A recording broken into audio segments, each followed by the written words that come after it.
खिला हुआ है ये पूरा नेचुरली खिला हुआ है। इसको हार्वेस्टिंग कैसे करेंगे अब? हाँ ऐसे करेंगे बस हो गया। हाँ ये बीज है। हाँ ये बीज है, इसको बड़ेमा बोलते हैं, हम कॉटन सीड बोलते हैं। इसके अंदर ही तेल रहता है, ऑयल बोलते हैं इसको।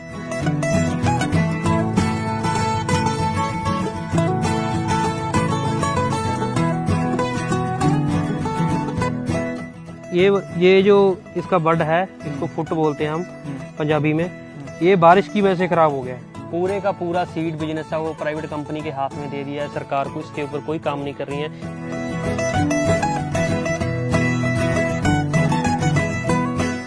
अभी तो धुंधला नजर आ रहा है जी, इसका पूरा खतरे में है भविष्य। व्हाइट गोल्ड को ब्लैक गोल्ड हो सकता है। हाँ ब्लैक गोल्ड नहीं, ये तो पूरा रेयर गोल्ड हो जाएगा।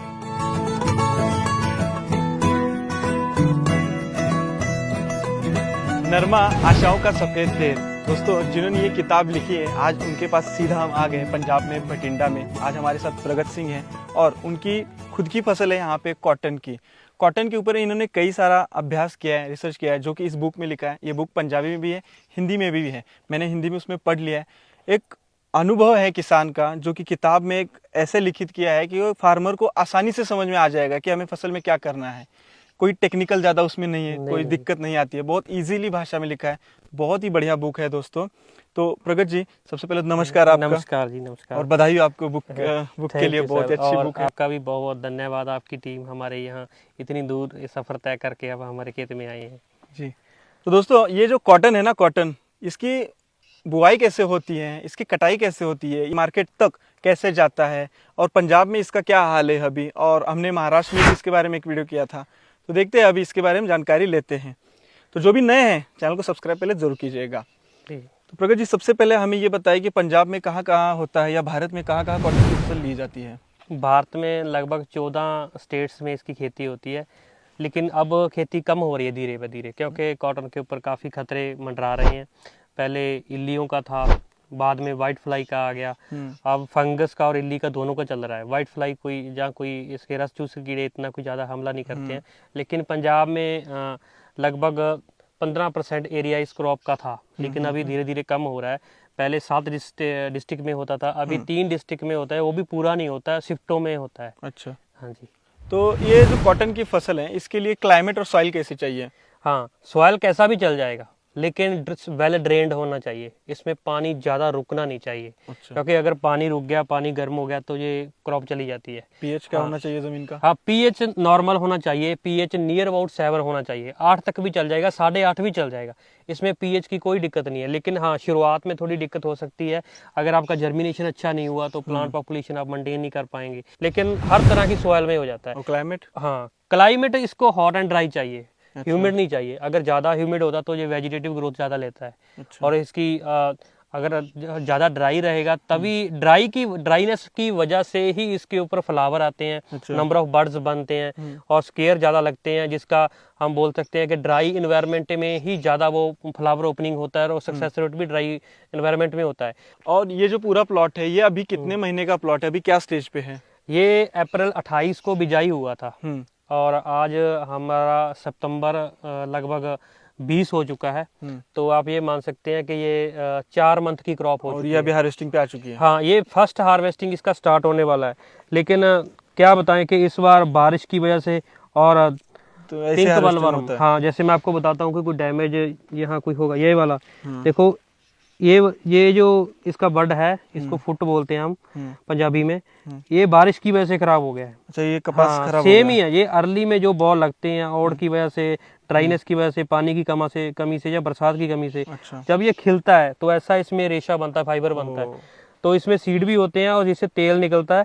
लेकिन अगर इस स्टेज पे जाके 3 दिन का लंबा बारिश चलता है तो ये पूरा सुंगड़ जाता है और अच्छे से बाद में खिल नहीं पाता। ये ऐसे हो जाता है। हाँ इसमें क्या है, वेट भी लॉस होता है। ये खिला हुआ है, ये पूरा नेचुरली खिला हुआ है। इसको हार्वेस्टिंग कैसे करेंगे अब? हाँ ऐसे करेंगे बस हो गया। हाँ वो ऐसे ही रहेगा, ऐसे कलेक्शन रहेगा। फर्स्ट कलेक्शन होगा, सेकंड कलेक्शन होगा, थर्ड कलेक्शन बस अक्टूबर एंड या नवंबर के मिड में तक हो जाता है। कितने महीने टोटल क्रॉप होती है मई से लेकर? टोटल क्रॉप तो ये जितना लंबा खींचो आप खींच सकते हैं, कोई दिक्कत नहीं। आप इसको 6 महीने से ऊपर भी लेके जा सकते हो, 7 महीने की भी चली जाती है। तो दोस्तों अभी हमने थोड़ा सा कॉटन में शूट किया, तो काफी धूप होने की वजह से हम छांव में थोड़ा सा आ गए। तो कंटिन्यू करते हैं। तो बताइए मुझे कि कॉटन में कौन कौन सी वैरायटीज है, कौन सी बेस्ट है? हाँ, वैरायटीज एरिया के हिसाब से ज़्यादा सूट करनी चाहिए, क्योंकि फार्मल आपके एरिया में कौन सा नाम से हाँ, variety है? मेरे एरिया में ज़्यादातर राशि की वैरायटी लगती हैं, यूएस की वैरायटी लगती हैं, बेयर की वैरायटी लगती हैं, या काफ़ी और वैरायटी भी लगती हैं जो काफ़ी ज़्यादा उत्पादन दे पाती है। लेकिन हर एक वैरायटी का एक करेक्टर रहता है कि उसको अर्ली फ्रूटिंग आता है या लेट फ्रूटिंग आता है, वो हाइट कितना देती है, उसका बॉल कितना बड़ा है, उसको जो चुगाई करने वाले बंदे हैं, लेबर है, उसको कितना अच्छा लगता है वो। तो किसी का 3 सिक्करी है, 4 सिक्करी है, 5 सिक्करी है, तो किसी का चुगने में काफ़ी ज़्यादा सूखा सूखा रहता है आदमी, तो वो वाली वैरायटी चूज़ करता फार्मर उसी हिसाब से। वैसे सोइंग टाइम डिसाइड करता है कि वैरायटी कौन सी लगानी चाहिए, क्योंकि जो वैरायटी कम हाइट करती हैं, कम अपना पेड़ बनाती हैं, तो वो लेट लगती हैं। अगर उसको अर्ली को लगा दिया तो वो फिर उसकी जो फ्रूटिंग है, उसकी फ्लावरिंग स्टेज है, वो बारिश में आ जाती है और वो पूरी तहस नहस हो जाती है, फिर उसको फार्मर नहीं चूज़ करता।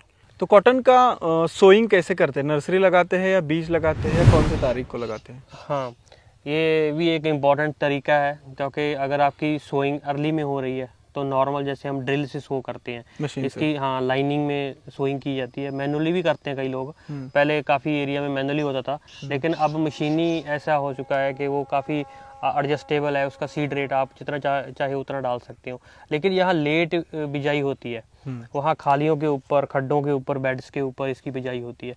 उसमें भी पानी के दो लिए तीन आसान हो तरीके, जाता हाँ, है। इसमें जितने भी सोइंग के अच्छे तरीके हैं, या मैनुअली करना है, जहाँ पर बेड्स के ऊपर करना है, जहाँ इसको आपने ड्रिल के द्वारा करना है, तो उसके जितने भी मेथड है, क्या क्या उसमें यूज़ करना चाहिए, कैसे फर्टिगेशन है, वो पूरा मैंने बुक में उसको एलेबोरेट करने की कोशिश की है। लेकिन फिर भी मैं आपको बता देता हूँ कि इसमें स्टार्टिंग में सीड रेट आपको ज़्यादा ही रखना पड़ता है, क्योंकि कॉटन एक ऐसी क्रॉप है कि अगर आपने एक बार क्रॉप लगा दी, किसी भी वजह से, बारिश की वजह से नेचुरल डिजास्टर हो जाता है कोई, या कोई ओलावृष्टि हो जाती है, या कोई प्लांट आपके चूहे वगैरह खा जाते हैं, कोई जानवर खा जाता है, जहाँ आपका प्लांट सूख के विल्ट की वजह से खत्म हो जाता है, तो आप उसकी भरपाई नहीं कर सकते। तो 1 एकड़ में कितना बीज लगाना पड़ता है? हाँ, 1 एकड़ में लगभग 2.5 से 3 पैकेट चलते हैं। यहाँ पे अर्ली में 2 एक पैकेट पैकेट में कितने किलो हाँ, होता है? 1 एकड़ में 450 ग्राम होता है, 450 ग्राम। अभी क्या है, इसमें 470 ग्राम के पैकेट आ रहे हैं, जिसमें बीटी और नॉन बीटी दोनों मिक्स कर दिया गया। पहले अलग अलग आते थे, लेकिन फार्मर क्या है कि सिर्फ बीटी को बिजाई करता था, जो नॉन बीटी साइड में एक गुथली के रूप में आता था, वो नहीं बिजाई करता। लेकिन अभी पिछले 2 साल से CICR ने इनको स्ट्रिक्टली आदेश दिए, जो भी सीड कंपनियां हैं प्राइवेट जो हाइब्रिड सीड तैयार करती हैं BT2, और उनको बोल दिया गया है कि आप जितना भी नॉन बीटी दे रहे थे पहले, वो इसमें रैंडमली मिक्स कर दो, आप इसको अलग से मत दो, क्योंकि फार्मर उसको निकाल के फेंक देते थे। लेकिन उसकी वजह से क्या दिक्कत हुई कि फार्मर ये मानते हैं कि सीड रेट बढ़ गया, ठीक है, नंबर ऑफ प्लांट्स भी बढ़ गए, लेकिन जो नॉन बीटी प्लांट्स है उनके ऊपर काफ़ी खतरे रहते हैं, उसमें इल्लियों का भी खतरा है। बीटी और नॉन बीटी का डिफरेंस बता दीजिए थोड़ा। हाँ, बीटी में ये नॉन बीटी में ये है कि जो भी इंसेक्ट नॉन बीटी को डैमेज करेगा, वो बीटी को नहीं डैमेज करेगा। अच्छा, मतलब हाँ, बीटी जैसे इल्ली है, सक्षम है। हाँ, जैसे तंबाकू सुंडी है, कैटरपिलर है, या और कहीं काफ़ी इल्लियाँ हैं, जो कटवॉर्म है, जो इसके ऊपर लगती थी, नॉन बीटी के ऊपर लगती थी, ये इसको ऐसे साथ में लगाया जाता है कि अगर कहीं इसके पतंगे अंडे देंगे तो वो कॉटन के ऊपर ही देंगे। कॉटन की स्मेल को देख के वो पतंगे अंडे देते हैं, और जब इस अंडों से बच्चे निकलेंगे तो बीटी को खाएंगे तो मर जाएंगे, नॉन बीटी को खाएंगे तो वो सर्वाइव अच्छा, करेंगे। बीटी ऐसे डेवलप हाँ। किया है कि बीटी को खाएंगे तो मर जाएंगे। हाँ, इसीलिए इन्होंने जो बीटी जीन ही ऐसा है कि ये एक नेचुरल जीन निकाल के इन्होंने डाला हुआ था कि बीटी के ऊपर खुद का एक करैक्टर था कि अगर ये वाले जो पेस्ट तंग कर रहे हैं, जो ज़्यादा मात्रा में आते हैं, ज़्यादा पेस्टिसाइड यूज़ करनी पड़ती है फार्मर को, वो नहीं आएंगे। लेकिन अभी ये पूरा टोटली फंडा खत्म हो गया है, अब कोई भी इंसेक्ट इसमें देखा जा सकता है, क्योंकि पहले उनको ऐसा लगता था, उनका मानना था CICR का कि इसमें जो नॉन बीटी मिक्स करते हैं, जहां हम नॉन बीटी को खेत की चारों और मेड़ के ऊपर लगाते हैं, तो जो भी पतंगे अंडे देंगे, उससे बच्चे निकलेंगे, वो जब बीटी को खाएंगे मर जाएंगे, लेकिन वो नॉन बीटी के ऊपर सर्वाइव करेंगे। और उसके पतंगों में ऐसा एक संचालन, एक विवरण सर्कल बन जाएगा कि वो नॉन बीटी को ढूंढ के उसके ऊपर अंडे देंगे और अपना सर्कल चालू रखेंगे और क्रॉप को डैमेज नहीं करेंगे, और क्रॉप का जो 5-10% एरिया जो नॉन बीटी का है उसमें वो अपना खेल तमाशा करेंगे। लेकिन अभी क्या हो चुका है कि फार्मर पिछले 2-3-4 साल से उसको नहीं लगा रहे थे, अब मिक्स होके आने लगा है, पूरी क्रॉप में वो मिक्स होता है। रैंडमली सीड आपको प्लांट देख के नहीं पता चलेगा कि कौन सा बीटी है, कौन सा नॉन बीटी है। लेकिन अभी जो इल्लियों का खतरा है वो बहुत ज़्यादा बढ़ गया है। आप इसको ये मान सकते हैं कि ये सीड की जो पावर थी वो खत्म हो चुकी है, या इस सीड को अभी मॉडिफाई करने की जरूरत है कि इसमें पहले कोई भी सुंडी नहीं देखी जाती थी, कोई इल्ली नहीं दिखती थी, लेकिन अभी पिछले 3 साल से जैसे आपके महाराष्ट्र में, एमपी में, गुजरात में, छत्तीसगढ़ में, तमिलनाडु में बहुत ज़्यादा कॉटन डैमेज हुआ। वो इतनी ज़्यादा मात्रा में आए कि कुछ एरिया में तो उन्होंने पूरी 100 की 100% फसल तबाह करके रख दी है। इतना ज़्यादा डर किसी फंगस से या किसी विल्ट या किसी डिसऑर्डर से नहीं लगता जितना इल्लियों से लग रहा है, क्योंकि इल्लियों को आप पहचान नहीं सकते कि कौन सा पमक्कड़ या कौन सा प्यूपा आपके खेत में एक्टिव है और कौन से अंडे वहाँ पे दे के गया है, कौन से लार्वे वहाँ से निकलेंगे, कौन सा पेस्टिसाइड यूज़ कर रहे हो। अगर आपका रैंडम कोई शेड्यूल जा रहा है 15 दिन में एक बार स्प्रे, उसी में आप NPK दे रहे हो, कोई इंसेक्टिसाइड दे रहे हो सकिंग पेस्ट के लिए, तो अगर आपने थोड़ा सा भी ध्यान इससे हटा लिया कि भाई इसमें कोई इल्ली के या इसके सुंडी में पिंक बल्बवॉर्म या किसी और बल्बवॉर्म के अंडे हो सकते हैं या एक्टिव हो सकती है, तो आप उसका शेड्यूल से अगर थोड़ा सा भी आपने अलग से काम कर लिया तो जहाँ आपने करना ही भूल गए तो हो सकता है आपकी क्रॉप में काफ़ी ज़्यादा लॉस आपको देखने को मिले। तो ये कॉटन हम डिस्टेंस कितना रखना चाहिए लगाते समय? जहाँ पे सैंडी सॉइल होती है, जहाँ पे पानी रुकता नहीं है, जहाँ प्लांट डेवलप नहीं होते हैं, तो वहाँ 26 बाय 2 फुट की दूरी पे इसको लगाया जाता है। लेकिन जहाँ बहुत ज़्यादा अच्छी सॉइल होती है जिसका वाटर होल्डिंग 26 बाय 2 फीट मतलब 26 इंच, अच्छा 26 बाय 2 फुट, हाँ 26 बाय 24 बोल सकते हैं आप, 26 बाय 24 हाँ, का अंतर अगर आपका बहुत अच्छा सॉयल है, जहाँ रेड सॉयल बोलते हैं, रेड क्ले सॉयल बोलते हैं, जिसमें वाटर होल्डिंग कैपेसिटी बहुत ज़्यादा है, आयरन रिच सॉयल है जिसको हम फोर्टिफाइड सॉयल या हेल्थी सॉयल बोलते हैं, उसमें कोई ज़्यादा सल्फर और मैग्नीशियम की डेफिशिएंसी नहीं है, जिसमें प्लांट अच्छे से पहले 30-40 दिन सर्वाइव कर सकता है और बारिश की वजह से अर्ली ग्रोथ कर लेता है, तो वहाँ पे उसकी डिस्टेंस ज़्यादा रखनी पड़ती है। बहुत से फार्मर 60 इंच रखते हैं, लेकिन मेरे एरिया में फार्मर उसको 42 बाय 36 पे लगाते हैं। 42 बाय 36, हाँ, क्योंकि जो एक लाइन टू लाइन है वो तो फिक्स हो गया, लेकिन प्लांट टू प्लांट फिक्स नहीं होता। वो प्लांट टू प्लांट ऐसा है कि हमने उतनी ही लाइनें तो हमने डिसाइड कर ली, वो मशीन लाइनों पे सीड को सोइंग कर देगी, लेकिन वो बाद में हमको प्लांट पॉपुलेशन मेंटेन करना है। अगर आपने सीड रेट मान लो कि आपने 2.5 पैकेट दिए है, 3 पैकेट दिए हैं, तो आपने 10,000 प्लांट ट्रांसप्लांट कर दिया, उसमें से 8-9 हज़ार प्लांट जर्मिनेट हो गया, तो आपको चाहिए 6,000 प्लांट, तो आपको उसका गैपिंग करना पड़ेगा, कट करना। हाँ, प्लांट मतलब 3 में से 2 हटाने पड़ेंगे, 3 में से 1-2 हटाना पड़ेगा, तो उस हिसाब से आपके खेत में रोशनी बढ़ती है, ओके, आपके खेत में एयर सर्कुलेशन बढ़ता है, तो आपके प्लांट मतलब ओवरऑल सिमेट्रिक होंगे और जितना आप फ्रूट लेना चाहते हैं उनसे वो आने की उनमें क्षमता बढ़ जाएगी और फ्रूट गलेगा नहीं, फ्रूट खराब नहीं होगा, फ्रूट नीचे नहीं गिरेगा।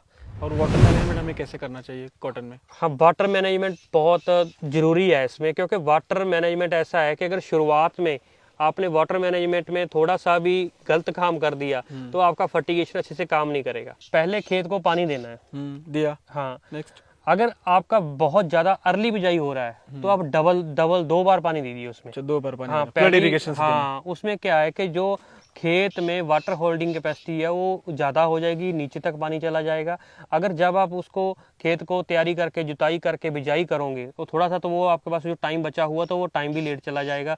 और जो खेत में मेन है कि स्टार्टिंग में रूट ग्रोथ होना है वो ज़्यादा बढ़िया होगा, और पहला पानी जो लेट लगेगा फसल के ऊपर वो ज़्यादा बढ़िया है कि उसकी ग्रोथ के ऊपर कोई ज़्यादा असर नहीं पाएगा वो, बाकी बारिश के पानी के ऊपर आ जाएगा। हाँ, बारिश के जैसे है कि पहली बार एक बार जर्मिनेशन हो जाए, जो भी मिड मई तक बिजाई हो जाती है, जर्मिनेशन हो जाती है किसी भी खेत में, जो सरसों का खेत है, गेहूं का खेत है, चने का खेत है, कोई भी और फसल, आलू का खेत है, कोई भी खेत है, या मूंग का खेत है, तो उस खेत में अगर हम मिड मई तक जर्मिनेशन ले लेते हैं तो वो एक क्लास ही है।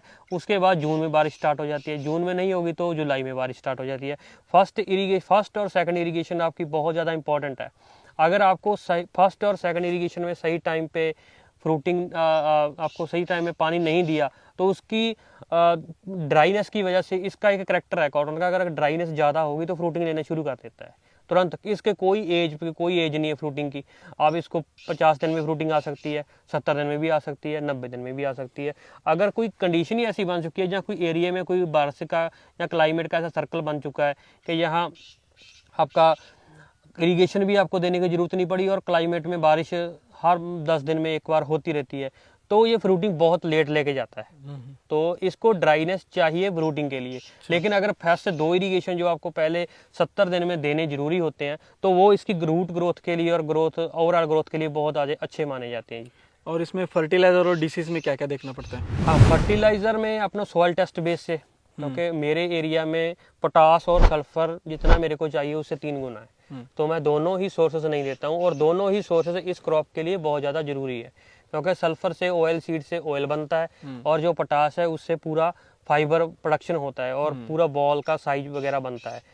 बॉल का इनिशियली प्रोसेस वही उसी से वजह से होता है। प्लांट की इम्यूनिटी भी दोनों कंपोनेंट से ही बनती है।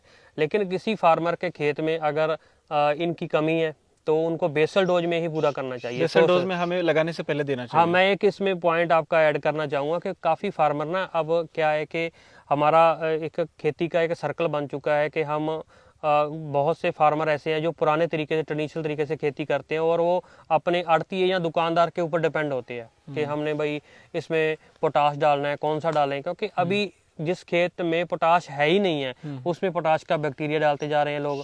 जिंक है ही नहीं है, जिंक का बैक्टीरिया डालते जा रहे हैं लोग।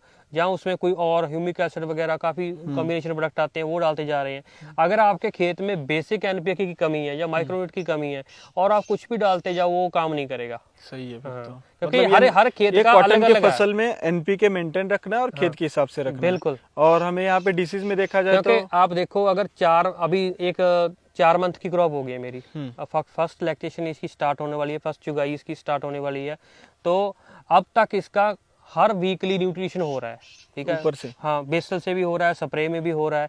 लगभग 50 दिन से इसका न्यूट्रिशन फोलियर में शुरू हो जाता है। जब इसके लगभग 10-15 पत्ते शुरू हो जाते हैं तो उसमें हम फास्फोरस देते हैं, डीएपी या यूरिया देते हैं, या पोटाश के वाटर सोल्यूबल सोर्सेस देते हैं, या माइक्रोन्यूट्रिएंट देते हैं। तो अगर उसमें गैप चला जाता है तो प्लांट अर्ली मैच्योर हो जाता है, और ड्राइनेस की वजह से वो अर्ली फ्रूट लेता है। फ्रूट मैच्योर ज़्यादा नहीं होता और उसका गिरने का चांसेस भी होता है। अगर सही टाइम पे फ्रूट नहीं आता, इसमें फ्रूटिंग स्टेज बहुत ज़्यादा मेन है। अगर फर्स्ट फ्रूटिंग जो इसकी प्राइमरी फ्रूटिंग है वो फर्स्ट स्टेज ही है, अगर वो पक गया तो सेकंड फ्रूटिंग आपका ना भी आए तो भी आपका अच्छा प्रोडक्शन आने वाला है। कॉटन में ये मैंने देखा है कि सकिंग पेस्ट बहुत परेशान करता है, उसके अलावा भी विल्ट है, ये कई सारे रोग है, तो ये सबका क्या रोल है, मतलब क्या? जो इंसेक्ट मैनेजमेंट है वो तो जरूरी है, बहुत ज़्यादा जरूरी है। क्योंकि काफ़ी फार्मर ऐसे हैं कि बहुत से तो पैसे कम लगा के खुश होते हैं, बहुत से उनको ट्रायंगल का कोई पता नहीं होता कि कौन से ट्रायंगल की स्प्रे करनी है, इससे 500 लग रहा है, इससे 550 600 लग रहा है। तो अगर हमको पेस्ट की आइडेंटिफिकेशन हो जाए, उसका ईटीएल पता चल जाए, तो फिर हमको ज़्यादा ज़रूरत पड़ती नहीं है पेस्टिसाइड की। क्योंकि मैंने बुक में भी इसके ऊपर खुल के बातचीत की है कि हम अपने घर से, अपने अगल बगल से हम काफ़ी पत्ते ऐसे इकट्ठे करके उसका स्प्रे तैयार कर सकते हैं, जिसमें इंसेक्ट रिपेलेंट का भी काम होता है और इंसेक्ट की ग्रोथ के ऊपर भी काफ़ी ज़्यादा असर पड़ता है।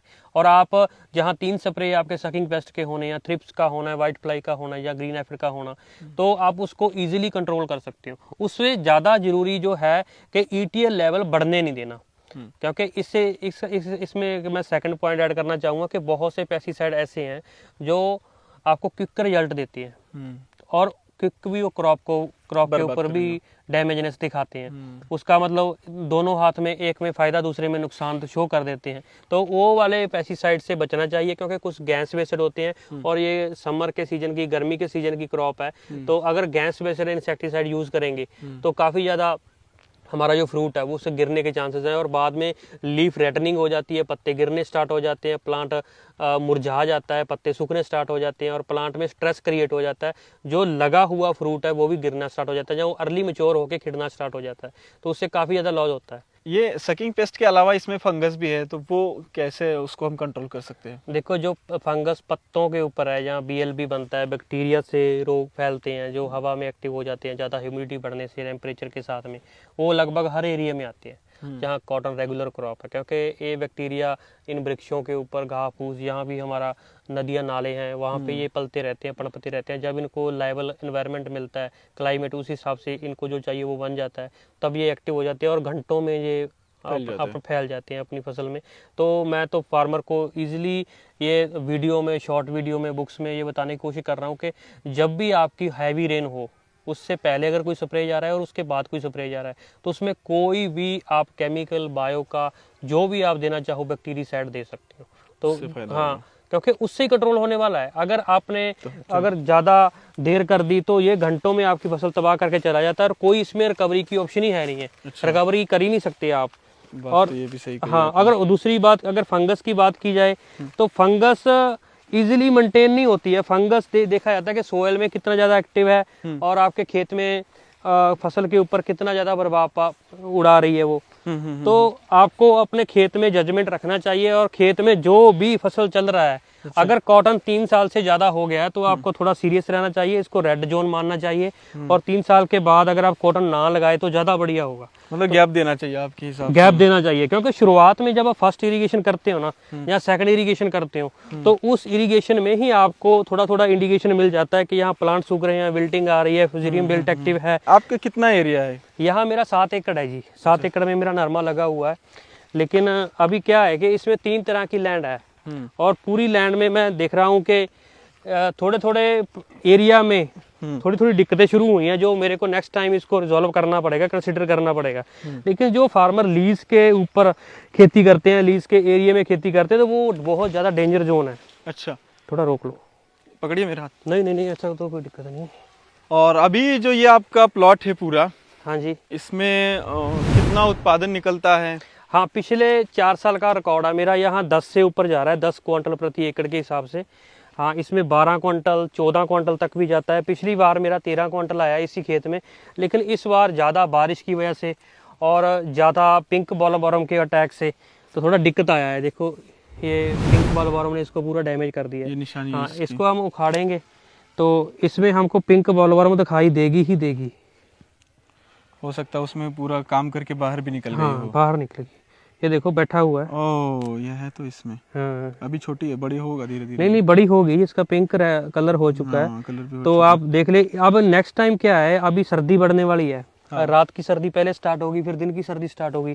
जब रात की सर्दी स्टार्ट हो जाती है तो इसके जो भी पतंगे हैं जो हवा में उड़ते हैं, वो अंडे देने बंद कर देते हैं। और ये अपने आप को खुद को मैच्योर कर लेती है, सॉइल में रहेगी, कहीं किसी सीड के अंदर रहेगी। हाँ, प्यूपा अपने आप को सेव रखती है। इसको जो भी आपकी नेचर में प्रोटीन सोर्सेज हैं, जैसे कोई सीड हुआ, जहाँ कोई ऐसा कोई मटेरियल जिसमें प्रोटीन ज़्यादा है, तो उसी में अपना ये भोजन लेती रहेगी। और जब ये टेम्परेचर बढ़ना स्टार्ट होगा मार्च में या फरवरी के एंड में, तब ये अपने प्यूपा से एक पतंगा रिलीज करेगी, और वही वो मेटिंग करके आगे अपनी स्टेज बढ़ाएंगे। इसकी स्टेज लगभग 3 से लेके 5 हफ्ते की होती है। इसके ऊपर कोई दवा है? कोई दवा नहीं है इसके ऊपर, कोई काम नहीं इसके हाँ, इसके लार्वा को कोई नहीं मार सकता। अच्छा। हाँ, इसके पत्ते जब अंडे निकलते हैं, छोटे लार्वा होते हैं, उसमें एमामेक्टिन बेंजोएट भी काम करता है। स्टार्ट में हमको अर्ली काम करना है, जो भी करना है। हाँ, उसमें इंडोक्सकार भी काम करता है, उसमें क्लोरोपाइरीफॉस भी काम कर जाता है, उसमें एसीफेट भी काम कर जाता है, उसमें प्रोफेनोफॉस भी, साइपर भी काम कर जाता है। लेकिन तभी काम करता है जब इसके ऊपर फ्लावरिंग स्टेज चल रही है। अगर हम फूल को बचा लेंगे। ये मैंने फूल का थोड़ा बताइए कि पहले ये सफेद रहता है फिर गुलाबी हो जाता है, ये क्या फंडा है? हाँ, या पहले गुलाबी रहता है? नहीं, जब ये इसकी स्टार्टिंग स्टेज है ये। हाँ, इसको हम स्केयर बोलते हैं। जब ये स्केयर मैच्योर होना शुरू हो जाएगा, बड़ा इसका वाइट पार्ट है, इससे फ्लावर निकलेगा। जैसे मैं आपको और दिखाऊं, इसमें देखो ये निकलने वाला है, 1-2 दिन में इससे फ्लावर निकलने वाला है। यहाँ इसको अगर हीट यूनिट काउंट के ऊपर डिपेंड ही करता है। अगर बारिश होती रहेगी जो, ये नहीं निकलेगा। अच्छा। लगभग 3 से 5 दिन तक ये वेट करता रहेगा। जब हीट यूनिट काउंट इसका पूरा हो जाएगा तो ये फ्लावर ओपन होगा, और इसके बीच में ही मेल फीमेल है, ये खिला हुआ फार्मर, ये फ्लावर है। ये लगभग 2 दिन तक वेट करता है यहाँ पे। अच्छा, मेल। हाँ, और इसका पॉलिनेशन है, जो इसका सेक्स है, वो कीटों द्वारा ही किया जाता है। अच्छा, कीटों द्वारा हो जाता है। मक्खियां द्वारा, ये जू है, जो भी जहाँ कीट पतंगा चल रहा है, पॉलिनेशन। हाँ, ये हमारे फ्रेंड इंसेक्ट्स है सब। इनका जब पॉलिनेशन हो जाता है तो ये गुलाबी रंग का हो जाता है। जैसे ये तो गुलाबी रंग का होके झड़ना स्टार्ट हो गया। इसका हम ये कह सकते हैं कि ये वाला जो बाद में फ्लावर है, होता है। हाँ, ये वाला ये कल की डेट में हुआ होगा, और आज की इसको रिलीज कर देता है। फिर उसमें से मेन हमारा बॉल बाहर हाँ, इसमें बॉल फॉर्मेशन स्टार्ट हो जाता है। फिर ऐसा बॉल हो जाता है। हाँ, ये सबसे मैच्योर है। लेकिन आप इसके पहले वाला भी देख सकते हैं, आप छोटी अवस्था में भी, जैसे ये वाला है, सारी अवस्था हाँ, ये इसमें बारिश हुई है कि फ्लावर की पॉलिनेशन हुई, लेकिन फ्लावर की पॉलिनेशन, उसमें ह्यूमिडिटी बढ़ने से, इसका पानी की मात्रा बढ़ने से इसके साथ ये चिपक गया। इसको हवा से ये गिर जाता है। हाँ, गिर जाता है। उसके बाद सीधा ये आखिरी स्टेज है। हाँ, यहाँ से हमारा कपास बाहर निकलता है, व्हाइट हाँ, गोल्ड। कपास बाहर निकलता है। यहाँ 3 स्टेज में इसको फ्रूटिंग आता है। नीचे से आता है, इससे नीचे वाली फ्रूटिंग हमारे कोई ज्यादा काम नहीं आती है। क्योंकि ज्यादा बारिश की वजह से, जहाँ ज्यादा क्रॉप जो ज्यादा डेंसिटी पे लगी होती है, तो ज्यादा अगर वहाँ पे सनलाइट नहीं जाती है तो वो चला जाता है, वो क्रॉप डैमेज हो जाता है, वो जो बॉल है वो खराब होके चले जाते हैं। ये बीज है। हाँ ये बीज है, इसको बड़ेमा बोलते हैं, हम कॉटन सीड बोलते हैं।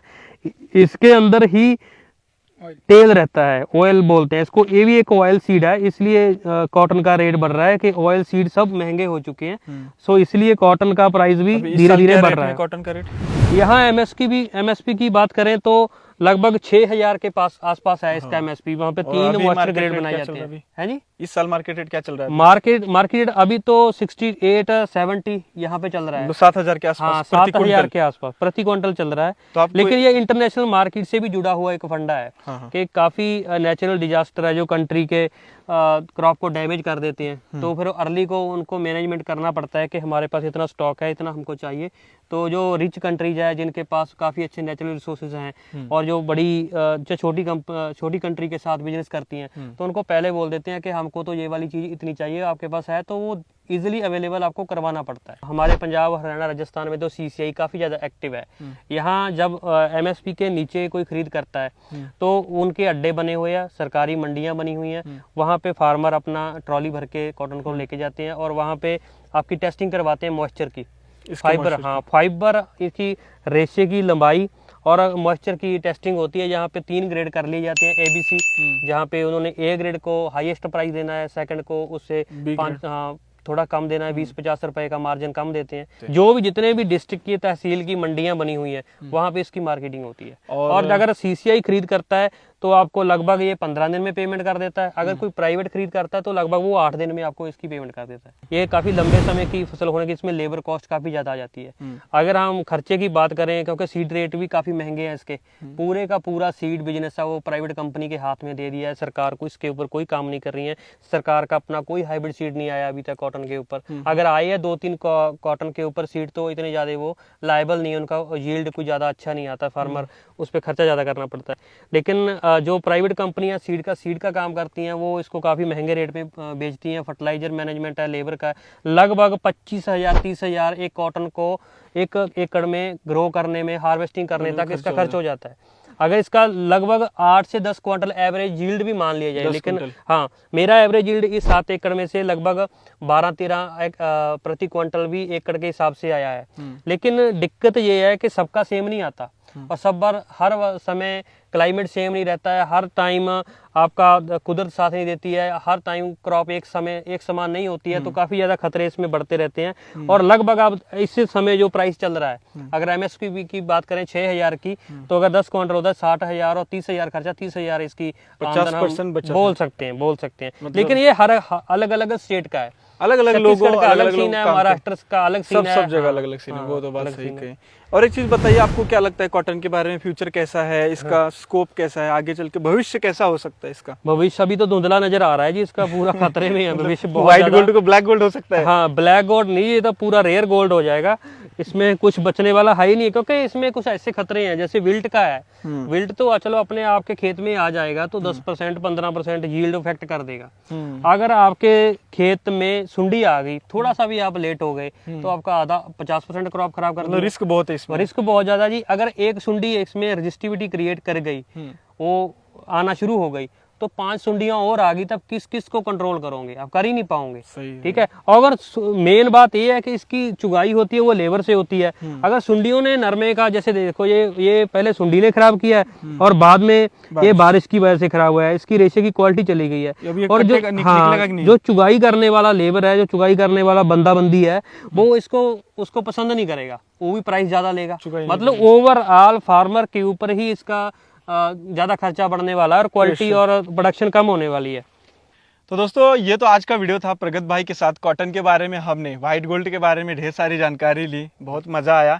बुक में जो लिखा था, लेकिन लाइव में तो और मज़ा आया। बुक मैंने पढ़ चुका हूँ। तो दोस्तों ये जो बुक है, आपके मन में और कुछ सवाल होंगे तो ये बुक पढ़ के आपके सवाल कंप्लीट हो जाएंगे। ये पंजाबी में भी, हिंदी में भी। आप अगर मंगवाना चाहते हैं तो मंगवा सकते हैं। व्हाट्सअप नंबर है, या तो अमेजोन से मंगा सकते हैं। तो प्रगत भाई आपके कुछ विचार हो इस बुक के बारे में तो बता दीजिए हमारे फार्मर्स। मैं यही बताना चाहूँगा कि एक साइंटिस्ट की लैंग्वेज होती है जहाँ वो आंकड़ों के ऊपर बातचीत करते हैं, लेकिन यहाँ दलील के ऊपर बातचीत गई है, जो काफ़ी फार्मर अपने पर्सनल लेवल पे एक्सपीरियंस कर चुके होते हैं, उनको भी इसमें शामिल किया गया है। जो साइंटिस्ट के मानने हैं, जो साइंटिस्ट जिसके ऊपर रिसर्च करते रहते हैं, उसको भी इसमें इंक्लूड किया गया है। कि फार्मर जैसे हम लोग बातचीत करते हैं, फार्मर की लैंग्वेज समझता है, उसी लैंग्वेज में इसको लिखने की मैंने कोशिश की है। बहुत बढ़िया। और व्हाट्सएप नंबर या आप अमेजोन से इसको पूरी इंडिया में कहीं भी मंगवा सकते हैं। बहुत बहुत धन्यवाद आज बहुत बहुत धन्यवाद। समय देने के लिए हमें। Thank you sir. काफ़ी मज़ा आया पंजाब में, बठिंडा में। तो दोस्तों ये इस वीडियो को ढेर सारा शेयर कीजिए, लाइक कीजिएगा और चैनल को सब्सक्राइब करना ना भूलिएगा। और प्रगत भाई का भी चैनल है यूट्यूब पे, क्रॉप इन्फॉर्मेशन, उसको भी सब्सक्राइब थैंक यू सर। ज़रूर कीजिएगा।